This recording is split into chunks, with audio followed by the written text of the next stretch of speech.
San Francisco, TEDx. Oh my God, blinding light. Hi everybody, how are you? Fine? Oh my gosh. Okay, so my name is Mel Robbins, and for the last 17 years, I have done nothing but help people get everything that they want. Within reason, my husband's here.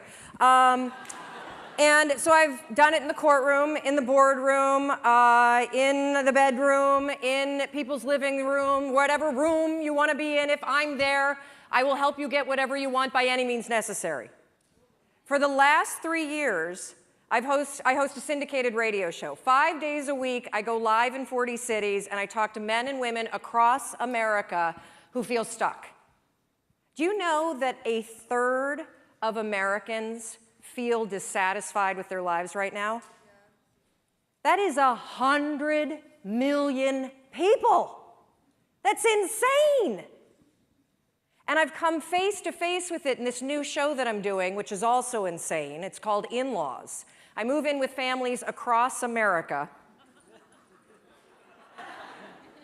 You guessed it, who are at war with their in-laws.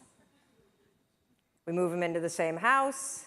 I verbally assassinate everybody. We open up Pandora's box, and I get people to stop arguing about the donuts and who's hosting Thanksgiving dinner and talk about the real stuff. And that's what I want to talk to you about. I'm here for you. I'm going to tell you everything I know in less than 18 minutes about how to get what you want. So I want you to take a millisecond right now, and I want you to think about what you want. You. And I want you to be selfish. Screw Simon and the we thing. This is about me, right now. Sorry, Simon. What do you want? And here's the deal. I don't want it to sound good to other people. Being healthy will not get your ass on a treadmill. Losing your man boobs so you could hook up with somebody, now that's motivation. So I want to know, what do you want? Do you want to lose weight? Do you want to triple your income? Do you want to start a nonprofit? Do you want to find love? What is it? Get it right here. You know what it is. Don't analyze it to death. Just pick something. That's part of the problem. You won't pick. So we're going to be talking about how you get what you want. And frankly, getting what you want is simple. But notice I didn't say it was easy. It's very simple. In fact, if you think about it, we live in the most amazing moment in time. So that thing that you have up here, whatever it may be, you want to use healthy eating to cure your diabetes, you want to figure out how to take care of the elders and start a new hospice center, you want to move to Africa and build a school, guess what? You could walk into a bookstore right now and buy at least 10 books written by credentialed experts on how the hell you do it. You could Google it, and you could probably find at least, I don't know, 1,000 blogs documenting the step-by-step transformation that somebody else is already doing. You can find anybody online and cyberstalk them. You can just walk in their footsteps and let them, just use the science of drafting. Follow what everyone else has done, because somebody else is already doing it. So why don't you have what you want? When you have all the information that you need, you have the contacts that you need, there are probably free tools online that allow you to start a business or join a group or do whatever the heck you want. It all comes down to one word.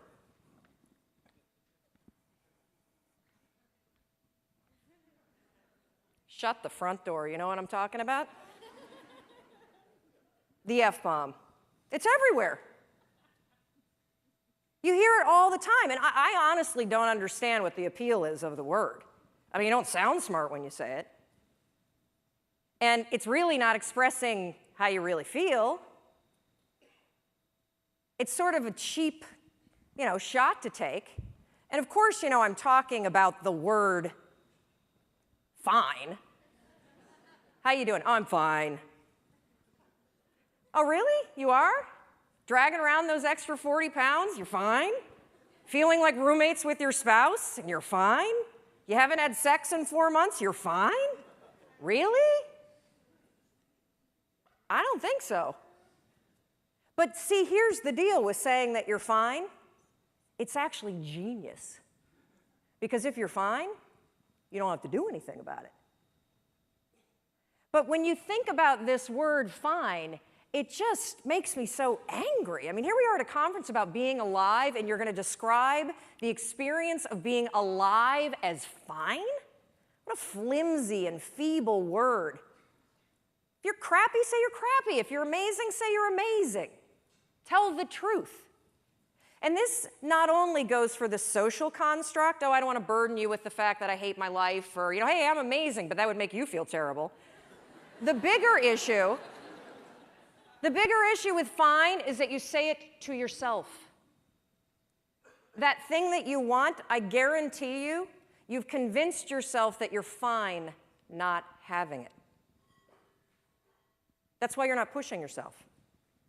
It's the areas in your life where you've given up, where you've said, oh, I'm fine. My mom's never going to change, so I just can't have that conversation. I'm fine. We got to wait until the kids graduate before we get divorced, so we'll just sleep in separate bedrooms. I'm fine. I lost my job. I can barely pay my bills, but whatever. It's hard to get a job. And, one of the reasons why this word also just annoys me so much is scientists have calculated, oh yeah, I'm coming down. Scientists have calculated the odds of you being born. That's right. They've crunched the numbers. I see you up there.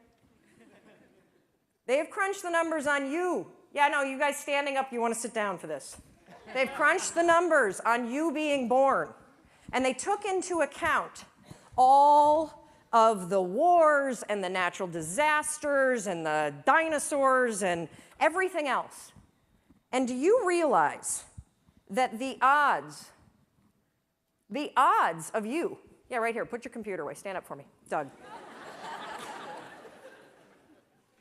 So the odds of Doug here, turn around, say hi to everybody. The odds, of Doug being born at the moment in time he was born to the parents you were born to with the DNA structure that you have, 1 in 400 trillion. Isn't that amazing? I'm so lucky. Yes. You're not fine, you're fantastic. You have life-changing ideas for a reason, and it's not to torture yourself. Thank you. Thank you, Doug. And Christine was right when she said all of you could be on stage, because all of you, we're all in this category. 1 in 400 trillion. All day long, you have ideas that could change your life, that could change the world, that could change the way that you feel. And what do you do with them? Nothing. Oh, hopefully I won't moon you. You didn't pay for that.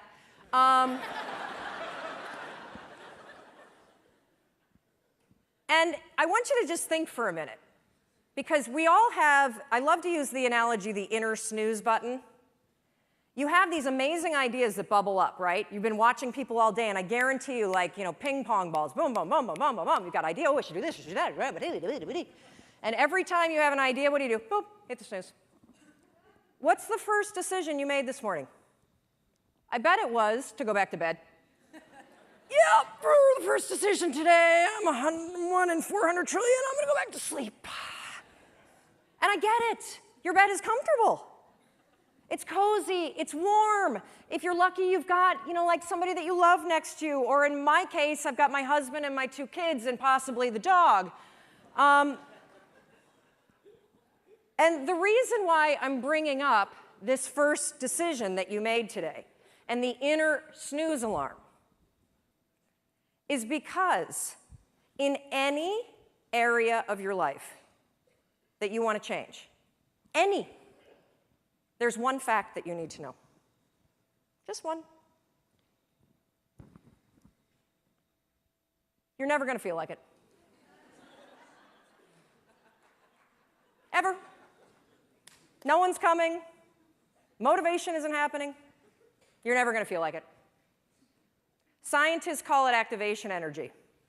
That's what they call the force required to get you to change from what you're doing on autopilot to do something new. So try this test tomorrow. You think you're so fancy. I know you're attending TED. Try this. Tomorrow morning, set your alarm for 30 minutes earlier. And then when it goes off, take those sheets, throw them off, and stand up and start your day. No snooze, no delay, no I'll just wait here for 5 seconds because Mel's not standing here. Do it. And the reason why I want you to do it is because you will come face to face with the physical, and I mean physical, force that's required to change your behavior. Do you think that somebody who needs to lose weight ever feels like going on a diet? Of course not. Do you think they ever feel like eating boiled chicken and peas instead of a croissant? I don't think so. The activation energy required to get your ass away from your computer and out your front door to go on the walk you said that you were going to go on is the exact same amount of force that it takes you to push yourself out of a warm bed and into a cold room. What's interesting about being an adult is that when you become 18, nobody tells you that it's now going to be your job to parent yourself. And by parent yourself, I mean it's your job to make yourself do the crap you don't want to do so you can be everything that you're supposed to be. And you're so damn busy waiting to feel like it. And you're never going to. My son never feels like getting off his DS. That's my job. Get off the damn DS. Kendall, clean up the Barbies. If you're going to have a nude party in my bathroom, at least clean it up. God, chew with your mouth closed. We're not in a barn for crying out loud. All right, dinner's coming. Get out of the pantry. As parents, and you were a kid, your parents make you do the things you don't feel like doing because you won't. Ever. Not now, not then, not ever. And even when you get good at something, you'll figure out something else you don't want to do. And then you'll plateau out and you'll get bored and you're like, I hate this job, it's boring. But will you look for a new one? No, you'll just bitch about that one. It's very, very simple to get what you want, but it's not easy. You have to force yourself. And I mean force. And the reason why I use the word force, when Roz was up here and talking about the emotion tracking, and she had the picture of the two sides of the brain, I look at the brain the exact same way. Only I describe one side of your brain as autopilot, and the other side is emergency brake. That's the only two speeds you get. Autopilot, emergency brake. And guess which one your brain likes better? Autopilot. You've had the experience where you've driven to work, right? And you get there and you're like, oh my God, I don't remember driving here. You weren't drunk. That was your brain on autopilot. It was functioning just at this level. And the problem with your mind is that anytime you do anything that's different from your normal routine, guess what your brain does? Emergency brake. And it has that reaction for everything. Everything. You walk into the kitchen and you see everybody's left their breakfast dishes for you. And you think for the 100th time, I'm going to kill them. In fact, I'm going to leave them here and I'm going to make them do it. But that's not your normal routine, is it? So your mind goes, emergency brake. And you go right into autopilot. I'll just load it and be pissed and then not have sex. That's what I'm going to do.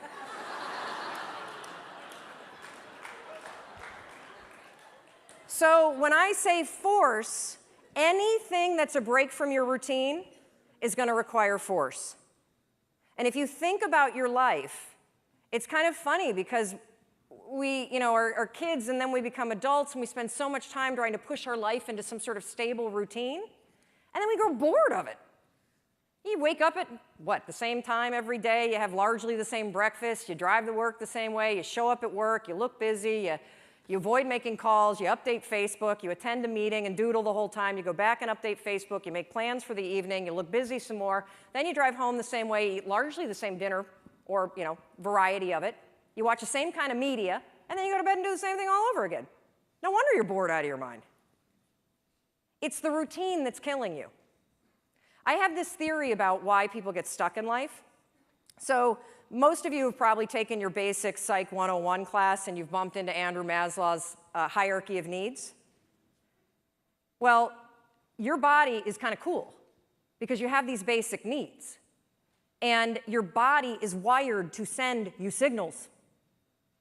If you are hungry, if you need food, what do you feel? If you need water, what do you feel? If you need sex, what do you feel? Thank you. I think when you feel stuck or dissatisfied in your life, it's a signal. And it's not a signal that your life is broken. It's a signal that one of your most basic needs are not being met. Your need for exploration. Everything about your life, about your body, grows. Your cells regenerate, your hair, your nails, everything grows for your entire life. And your soul needs exploration and growth. And the only way you'll get it is by forcing yourself to be uncomfortable. Forcing yourself to get outside. Out of your head, thank you. If you're in your head, you're behind enemy lines. That is not God talking. Okay? It's not. In fact, if I put a speaker on it and we broadcast what you say to yourself, we would institutionalize you. You would not hang out with people that talk to you the way you talk to yourself. So get out of your head. Your feelings are screwing you. I don't care how you feel. I care about what you want. And if you listen to how you feel, when it comes to what you want, you will not get it. Because you will never feel like it. And you need to get outside your comfort zone. It's not about taking risks, it's about getting outside your comfort zone. Those first 3 seconds when you push yourself out of bed, they blow. But once you're up, it's great. Those first 3 seconds when you're sitting here in a studio or a stadium like this and somebody says, get up and come dance, and you think, oh, I should do that. And then you're like, oh. That experience that you had where you had the impulse to do it, and then you didn't do the activation energy required to force yourself, your emergency brake got pulled. I'm sitting right here. I'm not going up with those crazy people. I don't like to dance. But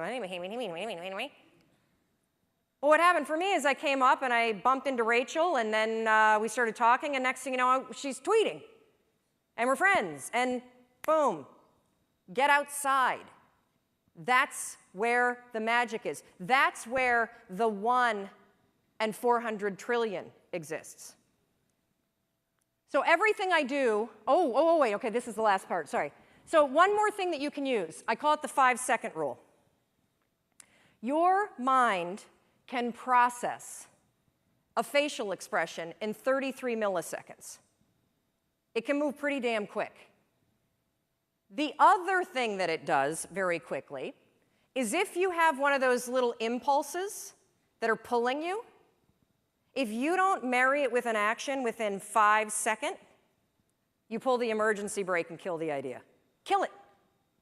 If you have the impulse to get up and come dance while the band is playing, if you don't stand up in 5 seconds, you're going to pull the emergency brake. If you have an impulse about you were inspired by somebody's speech today, and you don't do something within 5 seconds, write a note, send yourself a text. Anything physical to marry it with the idea, you will pull the emergency brake and kill the idea. Your problem isn't ideas. Your problem is you don't act on them. You kill them. It's not my fault. It's not anybody's fault. You're doing it to yourself. Stop it.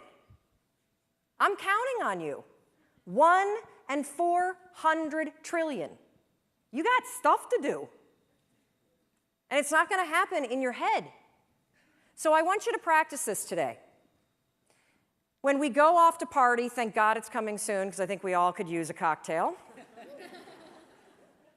I want you to practice the 5-second rule.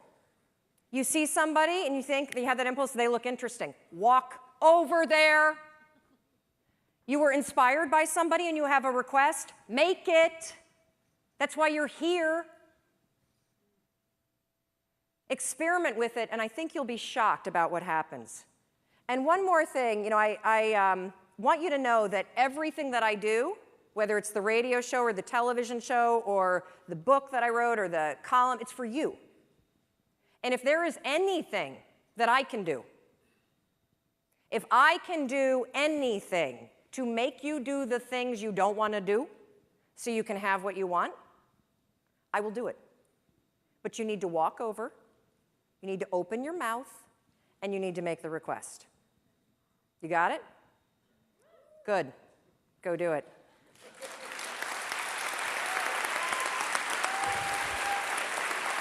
Thank you. Thank you. Yes, stand up. You have the impulse.